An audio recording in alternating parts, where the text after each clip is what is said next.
में लिखा है यत्र नार्यस्तु पूज्यन्ते रमन्ते तत्र देवता। इसका अर्थ है कि जिस घर में, जिस समाज में नारी को पूजा जाता है, वहां पे देवता अर्थात सुख, शांति और समृद्धि का वास होता है। महोदय, ये जो बिल है महज कागज का टुकड़ा नहीं, पर ये उन करोड़ों माताओं बहनों के आत्मसम्मान का, अधिकारों का घोषणा पत्र है। ये केवल एक अमेंडमेंट नहीं, बल्कि सदियों से जो उनकी तपस्या है, जो उनके संघर्ष है, उसका ये परिणाम है।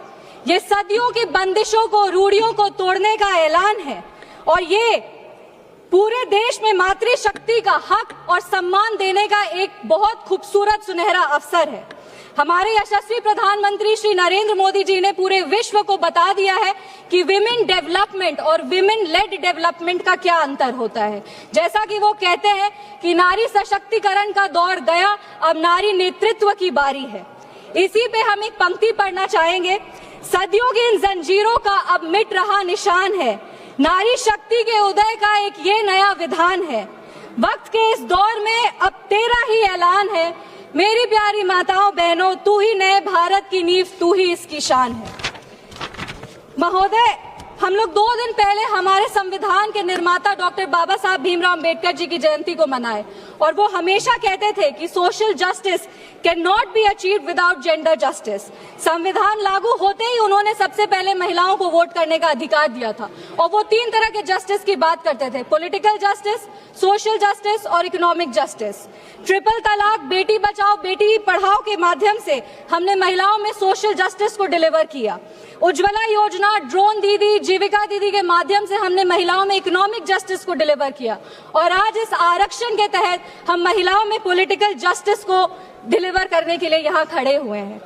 अब भारत को विश्व गुरु बनने से कोई नहीं रोक सकता, क्योंकि अब यहाँ पे जो नीतियों का निर्माण होगा उसमें आधी आबादी की भी उतनी ही भागीदारी होगी और जो यहाँ पे महिलाएं होंगी वो हमारे देश का प्रतिनिधित्व करेंगी।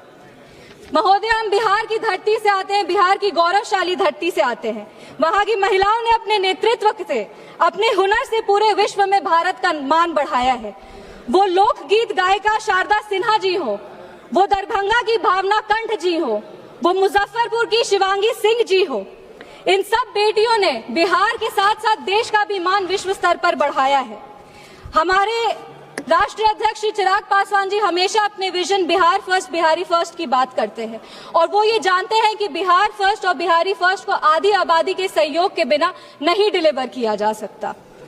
हमारी सरकार, एनडीए की सरकार, बिहार में, पूरे देश में बिहार पहला राज्य था। पूर्व मुख्यमंत्री श्री नीतीश कुमार जी के नेतृत्व में बिहार ने 50% आरक्षण लागू करके महिलाओं को ग्रामीण लेवल पे विमेन लीडर्स बनाने का हक दिया।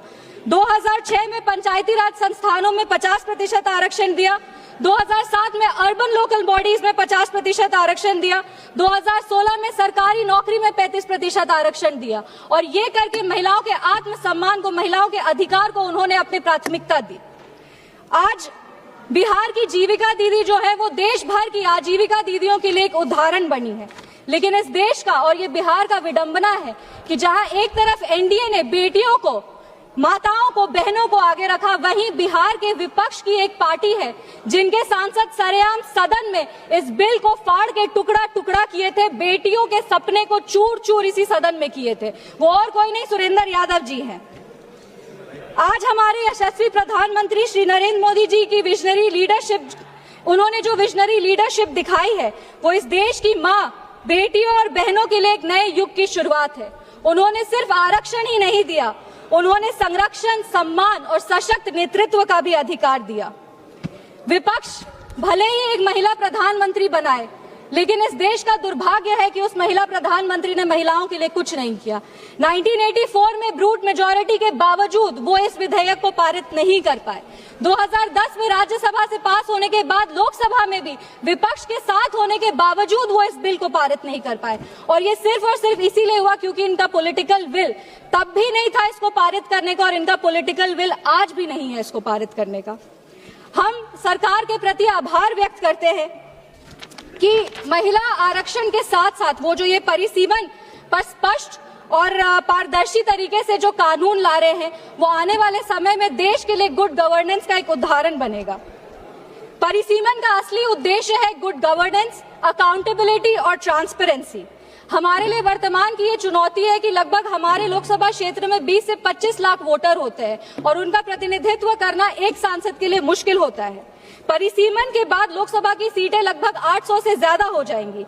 छोटे और बेहतर क्षेत्र तैयार होंगे जिनका प्रतिनिधित्व करना आसान होगा, अधिक प्रभावी प्रशासन होगा और प्रशासनिक तौर से भी एडमिनिस्ट्रेशन जो है वो बेटर होगा।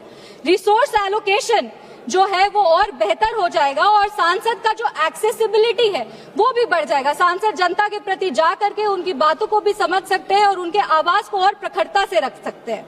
योजनाओं का जो लाभ है वो अंतिम व्यक्ति तक पहुंचेगा और तेज गति से पहुंचेगा। डीलिमिटेशन एक बहाना है। सच बात तो ये है कि डीलिमिटेशन की आड़ में विपक्ष महिला सशक्तिकरण को रोकने का प्रयास कर रही है, महिला आरक्षण को रोकने का प्रयास कर रही है।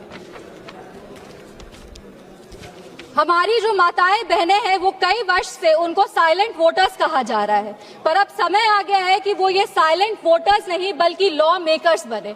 हमारे देश की महिलाएं, हमारी देश की माताएं बहनें लाइन में लग लग कर बहुत सरकार बनाई है महोदया, लेकिन अब समय आ गया है कि इस सदन के प्रथम पंक्ति में बैठ करके वो इस देश का नेतृत्व करे, देश की नीतियों का निर्माण करे और अपने हक की बात वो खुद रखे। महोदय, महिलाओं को किसी की सहानुभूति की जरूरत नहीं है, महिलाओं को बस सामान्य अधिकार की जरूरत है। हम दुष्यंत कुमार जी की एक कविता पढ़ना चाहेंगे इस सदन में। हो गई है पीर पर्वत सी पिघलनी चाहिए, इस हिमालय से कोई गंगा सी निकलनी चाहिए। आज यह दीवार पर्दों की तरह हिलने लगी है, मगर शर्त ये थी कि इसकी बुनियाद हिलनी चाहिए। सिर्फ हंगामा मेरा मकसद नहीं, मेरी कोशिश है कि ये सूरत बदल